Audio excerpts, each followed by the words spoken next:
Bonjour tout le monde, me voici aujourd'hui de nouveau avec Isabelle. Bonjour Julie, merci de m'inviter de nouveau. Avec plaisir, tu es experte de l'école française de Feng Shui. Absolument. Aujourd'hui on va parler des éléments. Oui, je crois que j'étais intriguée la dernière fois avec la décoration. Oui, c'était intéressant. En Feng Shui, nous avons évoqué l'énergie, l'énergie, l'environnement extérieur. Bien sûr, tout n'est pas toujours positif, il faut trouver des remèdes, des solutions pour que l'énergie circule mieux, que l'énergie soit mieux nourrie. Aujourd'hui, on a tendance à faire du Feng Shui un élément de décoration intérieure avec des couleurs. Souvent, on me demande quelle est la couleur à la mode en Feng Shui cette année. C'est impossible, on a commencé avant Jésus-Christ. D'accord, il n'y a pas de mode. On parle de nature, on parle d'éléments naturels. Donc quand on parle des éléments, bien sûr, il y a les couleurs. Mais éléments, ce sont des matières. Il y a 5 éléments sur lesquels on peut jouer en Feng Shui. La terre, le bois, l'eau, le feu et le métal. Très bien. Alors, cela symbolise beaucoup de choses. Prenons l'exemple de la terre. La terre, tiens, j'ai un très bon exemple ici, c'est ta poterie. Une poterie en terre cuite. Ça, c'est de la terre. Ouais. Mais la terre, ça peut être une couleur, tout ce qui est les jaunes, les pastels, couleur sable, couleur taupe. On va utiliser les couleurs lorsque vraiment on ne peut pas poser un élément concret. Par exemple, si j'utilise ton pot en terre cuite, c'est de la matière, on sent déjà, il y a le contact, il y a le visuel, on sent bien que l'énergie va agir, interagir avec cet élément naturel. Si on n'en a pas, ou s'il n'y a pas de possibilité, on pourra utiliser un coussin jaune, un canapé jaune. Il y a des solutions. Voilà, des solutions. Mais ayons conscience qu'une couleur n'aura jamais la même puissance que la matière par elle-même. Ah oui. Quand on parle de métal, il y a toutes les couleurs métal. C'est tout ce qui est gris, blanc. Mais bien sûr, il vaut mieux avoir une étagère en métal comme tu as ici.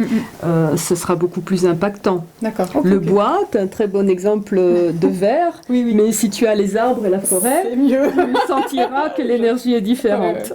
D'accord. Est-ce que les couleurs peuvent être yin et yang?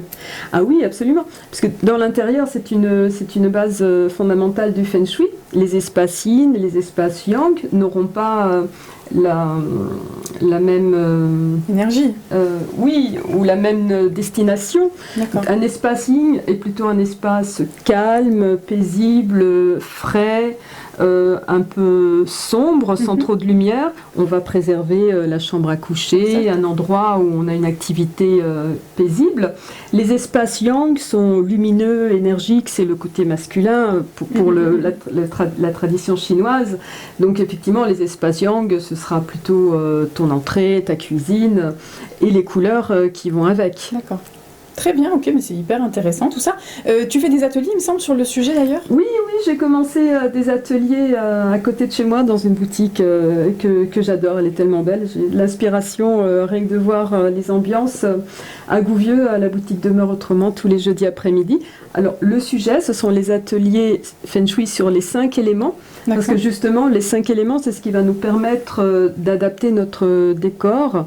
Et c'est accessible, c'est une compréhension du Feng Shui accessible à tous. On commence de toute façon toutes les formations par les couleurs, les 5 éléments, les matériaux. Oui, parce que c'est très très riche le Feng Shui. Il y a énormément d'éléments, parce que j'ai fait une formation de découverte de 7 heures. Et elle nous a parlé de plein de choses qu'on n'a pas ouvert les portes, hein, mais on a traité la base, on va dire. Là, je me suis dit, c'est quelque chose quand même. Il faut déjà commencer par prendre une orientation de la maison très précise avec la boussole. À partir de cette orientation et des dates de naissance, des données des habitants, on va déterminer l'orientation de la maison, mais aussi les secteurs favorables des habitants. Ensuite, on va y appliquer les trigrammes. Les trigrammes, c'est la position de la personne au sein de la famille. Le rôle du père, le rôle de la mère, le rôle du fils, de la fille, premier fils, première fille. On superpose en fait, on affine. C'est très pointu. Hein. C'est une enquête et je trouve ça fabuleux, c'est que chaque étude Feng Shui, c'est comme une enquête et les personnes, lorsqu'on leur remet l'étude, se disent « mais tu me connaissais, moi j'ai commencé par les amis, les copines, ils me disaient oui mais ça c'est parce que tu me connais. Je dis non, attends, je vais passer ton cas à quelqu'un, à une amie de l'école et c'est la même chose. Parce qu'on va superposer plusieurs choses jusqu'à relever la problématique ou ce qu'il y a de positif. Une problématique, c'est un sujet, un thème. Et ensuite, on pourra appliquer les remèdes. Donc, je te disais, on en était au trigramme. Et il y a une école Feng Shui moderne qui va se superposer, sont les étoiles volantes.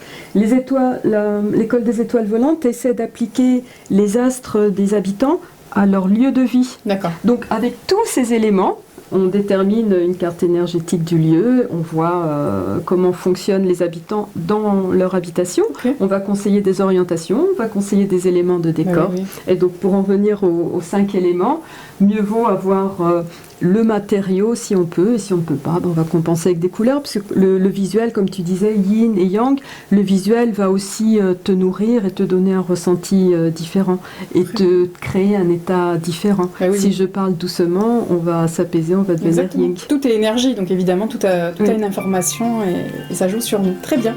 Merci beaucoup Isabelle. Merci Julie. Avec plaisir. Ravie de discuter avec toi. Merci à vous de nous avoir écoutés. On vous dit à très vite. Merci, à très bientôt. Au revoir Julie. Au revoir.